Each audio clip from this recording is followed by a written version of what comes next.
வணக்கம் மக்களே. நம்மளாம் எதிர்பார்த்த மாதிரி பிக் பாஸ்க்கான முதல் ப்ரோமோ வந்திருக்கு. இந்த ப்ரோமோல பார்த்தீங்கன்னா வீட்டுக்குள்ள வினோத் அவர்களுக்கான ஃபேமிலி என்ட்ரி கொடுக்குறாங்க.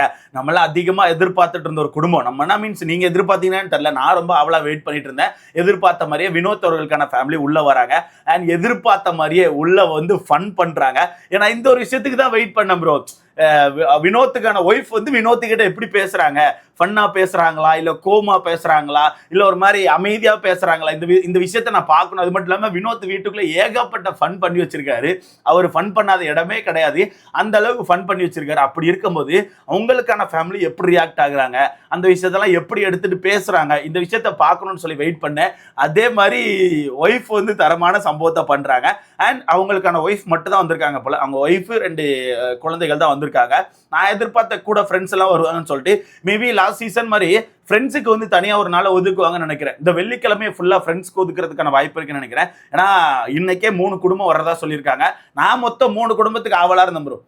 இந்த பிக் பாஸ் சீசன்ல ஒரு 3 குடும்பத்துக்கு நான் ரொம்ப ஆவலாக இருந்தேன். ஒன்று வினோத் அவர்களுக்கான ஃபேமிலி, இன்னொன்று கனி அவர்களுக்கான ஃபேமிலி, இன்னொன்று அமித் அவர்களுக்கான ஃபேமிலி, இன்னொரு அமித்துக்கான ஃபேமிலினா அமித்துக்கான ஃபேமிலி உள்ள போயிட்டு அமித்துக்கு நல்ல ஒரு அட்வைஸை கொடுப்பாங்கன்னு சொல்லி நான் வெயிட் பண்ணிட்டு இருக்கேன். கனிக்கான ஃபேமிலியை பொறுத்தவரைக்கும் அது என்னமோ தெரியல, ஸ்டார்டிங்ல இருந்து வெயிட் பண்ணிட்டு இருக்கேன் ஃபேமிலியை பார்க்கணும்னு சொல்லிட்டு. முக்கியமா அவங்க தங்கச்சி வந்தாங்கன்னா அவங்க தங்கச்சி ஏதாச்சும் விஷயத்த அட்ரஸ் பண்றாங்களா, ஏதாச்சும் விஷயத்த பேசுறாங்களா, இந்த விஷயத்த பார்க்கணும்னு சொல்லி ரொம்ப அவளா வெயிட் பண்ணிட்டு இருக்கேன். அந்த வகையில் கனியவர்களுக்கான ஃபேமிலியுமே இன்னைக்கு தான் வரதா சொல்லியிருக்காங்க. ஏன்னா இன்னைக்கு மொத்தம் 3 ஃபேமிலி வரதா சொல்லியிருக்காங்களா. அதுல ஒன்று கனி, இன்னொன்று விஜே பாரு, இன்னொன்று வினோத் அவர்களுக்கான ஃபேமிலி உள்ள வந்துட்டாங்க. ஆனா வேற எந்த ஃபேமிலி உள்ள இருந்த மாதிரி காட்டல. ஏன்னா இப்போ பாருக்கான ஃபேமிலி உள்ள வந்தாங்கன்னா அவங்க 24 ஹவர்ஸ் உள்ள இருப்பாங்க.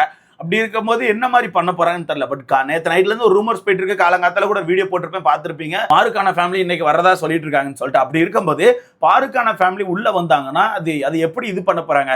அவங்கள வந்து காலங்காத்தால வீட்டுக்குள்ள விட்டா எப்படியும் அடுத்த நாள் ஒருத்திக்கு உள்ள இருப்பாங்க. நைட்டு வீட்டுக்குள்ள விட்டாலும் அடுத்த நாள் நைட் ஒருத்தி வீட்டுக்குள்ள வச்சாகணும். ஸோ அப்படி இருக்கும்போது சேனல் என்ன மாதிரி பண்ண போறாங்கன்னு தெரியல.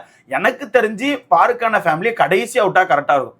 கடைசி வந்து ஒரு நாள் ஃபுல்லா அவங்களுக்கு விட்டுருணும். அப்படியே காலைல என்ட்ரி கொடுத்து அந்த ஒரு நாள் ஃபுல்லாக அவங்களுக்கு வச்சுட்டிங்கன்னா அவங்க அம்மாக்கான கண்டென்ட் அந்த ஒரு எபிசோட் ஃபுல்லாக ஓட்டிடலாம். அவங்க அம்மா பேசுகிற விஷயங்கள் எல்லாமே தனியாக கவர் பண்ண முடியும். அதை விட்டுட்டு அவங்க அம்மா வந்து இப்போ எல்லாருக்குமே சேர்த்து அனுப்புனாங்கன்னா அந்த கண்டென்ட்டை பெருசாக கவர் பண்ண முடியாதுல்ல. இப்போ அவங்க அம்மா உள்ளே இருக்கும்போது கண்டிப்பாக அதுக்கு மேலே இன்னொரு ஃபேமிலி உள்ளே வந்துட்டே இருப்பாங்க, அடுத்தவங்க ஃபேமிலி வருவாங்க.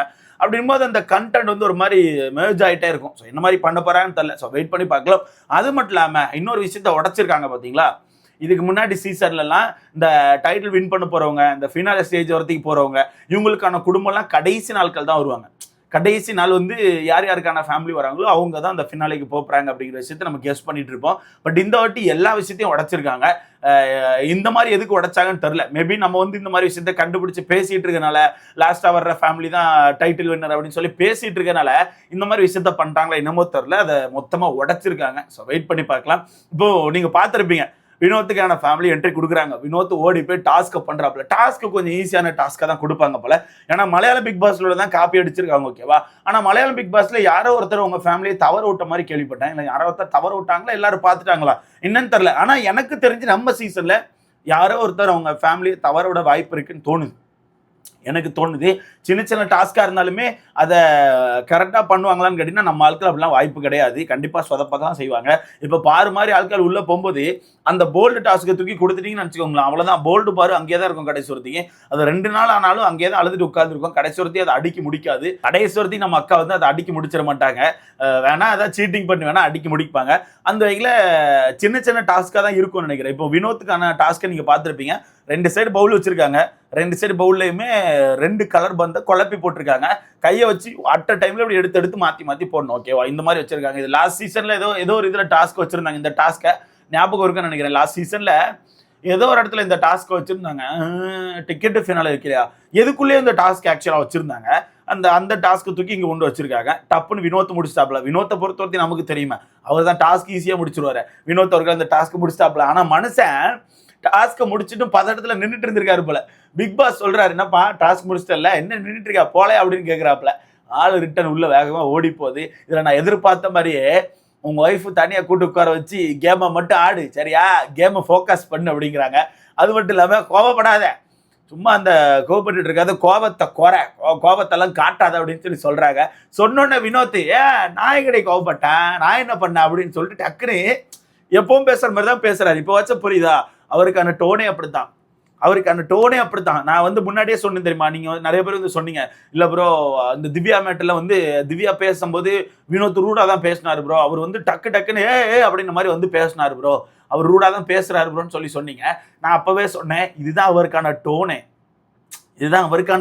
ஒரு டோனே அதுதான். அவர் அப்படிதான் பழகிருக்காரு. சின்னதா சொன்னோன்னே கூட இல்லடி அப்படிதான் வரும். அது ஒவ்வொருத்தருக்கும் ஒவ்வொரு மாதிரி ஓகேவா. இப்ப கூட பாருங்க, அவங்க ஒய்ஃப் சொல்றாங்க, கேமை மட்டும் ஃபோக்கஸ் பண்ணு சரியா, கோவப்படாத, கோவத்தை குறை அப்படின்னு மாதிரி சொல்றாங்க. டக்குன்னு அவர் என்ன சொல்றாரு, ஏடே நான் என்னடி பண்ணேன், நான் எங்கடி கோவப்பட்டேன்னு சொல்லிட்டு அந்த டோன் தான் போறாரு. ஓகேவா, அந்த டோன் தான் போறாரு. டக்குன்னு அவங்க ஒய்ஃப் சொன்னதை பாத்தீங்களா, இப்ப என்ன பண்ணிட்டு இருக்க அப்படின்னு சொல்லி கேட்டாங்க பாத்தீங்களா, வேற லெவல்ல இருந்துச்சு. ஒரு சத்தியமா நான் சிரிச்சேன் அந்த இடத்துல. நான் வந்து என்ன அறியாம உட்காந்து சிரிச்சிட்டு இருந்தேன், எதுக்குன்னே தெரியல. அதுவும் அவங்க சொல்லிட்டு ஒரு பார்வை பார்ப்பாங்க பாருங்களேன், அவங்க ஒய்ஃப் வந்து இப்ப என்ன பண்ணிட்டு இருக்க அப்படின்னு சொல்லிட்டு ஒரு மாதிரி பார்த்து சிரிப்பாங்க. அது உண்மையாவே நல்லா இருக்கு ப்ரோ. அது அது அது உண்மையாவே நல்லா இருக்காது. அது பார்க்க செம்மையா இருக்கு. அப்புறம் நம்ம வினோத் வெக்கப்பட்டு சிரிக்காரு. வினோத் மூஞ்சிக்கு தானே ஒரு ஃபோக்கஸ் வச்சிருப்பாங்க. பாத்தீங்கன்னா வினோத் வெக்கப்படுறாரு. வினோத் மூஞ்சி அப்படியே தெரியுது பாரு, அப்படியே வெக்கப்படுறாரு அப்படின்னு சிரிக்காரு. கடைசியில சொல்றாங்க பாருங்க, கேமா இது பண்ண ஒழுங்கா எல்லா வேலையும் பாரு, ஒழுங்கா விளையாடுற வேலையை பாரு, எல்லாம் கரெக்டா பண்ணு, நீ வீட்டுக்கு வா, அப்புறமா உன்னை வச்சுக்கிறேன், அப்புறமா உனக்கு அடி இருக்கு அப்படின்னு சொல்லி சொல்றாங்க. எனக்கு தெரிஞ்சு இவர் இந்த வீட்டுக்கு ஒரு ஃபன் பண்ணிட்டு இருந்தாருல, வீட்டுக்குள்ள ரம்யா அரோரா இந்த 2 பேரெல்லாம் பிடிச்சி ஆகுன்னா பொண்டாட்டின்னு சொல்றது, இல்ல ஏதாவது ஃபன்னா கூப்பிடுறது, உன் புருஷனுக்கு எதுவும் எடுத்துட்டு வர மாட்டியா அப்படின்னு சொல்லி சொல்றது, இந்த மாதிரி விஷயத்த பண்ணிட்டு இருந்தாப்புல. அதுக்கு சொல்றாங்கன்னு நினைக்கிறேன், வீட்டுக்கு வா உனக்கு அடி இருக்குன்னு சொல்லி சொல்றாங்க. பரவாயில்ல, இந்த விஷயத்த கொஞ்சம் அண்டர்ஸ்டாண்டிங் பண்ணிக்கிட்டாங்க. மேபி தலைமை கேரக்டர் அப்படிதான் இருக்கும்னு நினைக்கிறேன், சும்மா ஃபன் பண்ற கேரக்டரா தான் இருக்கும்னு நினைக்கிறேன். அதனால அண்டர்ஸ்டாண்டிங் பண்ணிட்டாங்க பாத்தீங்களா. ஏன்னா வேற யாரா இருந்தா இந்த மாதிரி சின்ன விஷயத்துக்கு கூட மேபி கோபப்பட வாய்ப்பு இருக்கும். டக்குன்னு வந்து என்ன நீ பேச்சு சரியில்லையே, ஒரு மாதிரி பேசிட்டு இருக்கேன்னு சொல்லுவாங்க. ஆனா இவங்க ரொம்ப தெளிவா அவங்களுக்கான கேம் பாதிச்சிடக்கூடாது. இப்பதான் இந்த டாபிக் எடுத்து அந்த டாபிக் வச்சு வெளியே பெருசா நரேட்டிவ் செட் பண்ணிடக்கூடாது. அதனால ஃபன்னா சொல்லிட்டு போயிருன்னு சொல்லிட்டு ஃபன்னா நீ வெளியே வா உனக்கு அடி இருக்குன்னு சொல்லிட்டு போறாங்க. யோசிச்சு பாருங்களா, ஒருவேளை இந்த இடத்துல அவங்க ஒய்ஃப் வந்து நீ என்ன பண்ணிட்டு இருக்க வீட்டுக்குள்ள, சும்மா பொண்டாட்டி கூப்பிட்டுட்டு இருக்க, உனக்கு என்ன அப்படின்னு சொல்லிட்டு ஏதாச்சும் டக்குன்னு ஒரு மாதிரி பேசிட்டு கிளம்பி போயிருந்தாங்கன்னா அதை வச்சு ஒரு நரேட்டிவ் செட் பண்ணிடுவாங்க. பாத்தீங்களா ஒய்ஃப் பாத்தீங்களா கோவப்பட்டு போறாங்க, இதுதான் அவருக்கான ஆட்டமா இருந்துச்சு பாருங்க, குடும்பத்தையே பாதிச்சிருக்குன்னு சொல்லிட்டு கண்டிப்பா நரேட்டிவ் செட் பண்ணிடுவாங்க. நல்ல வேலை அவங்க ஒய்ஃப் வந்து ரொம்ப அழகா நீ வீட்டுக்கு வா உனக்கு அடி இருக்குன்னு சொல்லி சிரிச்ச மீனிங் சொல்லிட்டு போறாங்க. தலைமை பயத்துல ஒரு மாதிரி பாக்காரு, ஐயோ இவன் கும்ம போறா போலன்னு சொல்லிட்டு பாக்குறாப்புல. நல்லா இருக்கு பார்க்கவே, உண்மையாவே நல்லா இருக்கு. அது எனக்கு பிடிச்சிருக்கு. உங்களுக்கான ஒப்பீனியன் மறக்காம கமெண்ட்ல போடுங்க.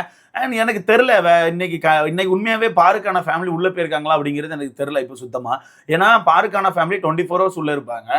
அப்படி இருக்கும்போது இப்ப நீங்க பாத்தீங்கன்னா அமித்துக்கான ஃபேமிலி சாயங்காலத்துக்கு அப்புறம் தான் வராங்க. அது பார்த்தாலே தெரியுது ஓகேவா, அவங்க ஃபேமிலி வர்றதுக்கு சாயங்காலம் ஆயிருக்கு.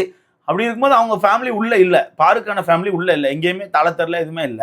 அப்படி இருக்கும்போது அதுக்கப்புறம் அனுப்புவாங்களா, அமித் ஃபேமிலி வந்துட்டு போனதுக்கு அப்புறம் லேட் நைட்ல அனுப்புவாங்களா?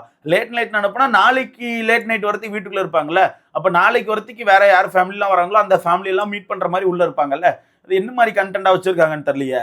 ஒருவேளை பக்காவா ஸ்கெட்ச் போட்டு வச்சிருக்காங்களோ, லேட் நைட்ல அனுப்பி உள்ள அப்படி ஸ்டே பண்ண வச்சு நாளைக்கு காமு மாமாக்கான ஃபேமிலி அனுப்பி மாப்பிள்ளை பார்க்கலாம்னு முடிவு பண்ணிட்டாங்களே என்னமோ. ஏதாவது பண்ணாலும் பண்ணுவாங்க ப்ரோ, சேனலை பொறுத்தவரைக்கும் அந்த மாதிரி ஆட்கள் தான், இந்த மாதிரி வேலையை செம்மையா பண்ணுவாங்க பார்த்துக்கோங்க. ஸோ வெயிட் பண்ணி பார்க்கலாம். ஸோ இதை பற்றி உங்களுக்கான கரெக்டாக மறக்காம கமெண்ட்ல போடுங்க. எதிர்பார்த்த ஒரு ஃபேமிலி வேற எந்த ஃபேமிலிக்கு வெயிட் பண்ணிட்டு இருக்கீங்க, இல்லை நீங்களும் வினோத்துக்கான ஃபேமிலிக்கு தான் வெயிட் பண்ணீங்களா? இதை பற்றி உங்களுக்கான கரெக்டாக மறக்காம கமெண்ட்ல போடுங்க. வீடியோ லைக் பண்ணிக்கோங்க, சேனலை சப்ஸ்கிரைப் பண்ணிக்கோங்க. அடுத்த வீடியோல